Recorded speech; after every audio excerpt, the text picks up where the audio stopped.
if you're searching for specific types of files, let's say for example PDF file from Google, then what you do is you can utilize Qwen to generate out search prompt for you. So let's say I'm going to say I'm searching for articles on computer in PDF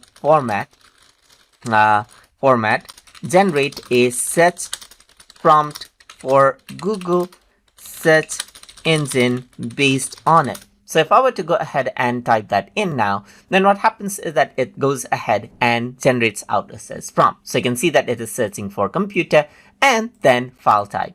And it is also giving me an additional tip. Like if you want specific website, then you can also mention site right here, as you can see right here.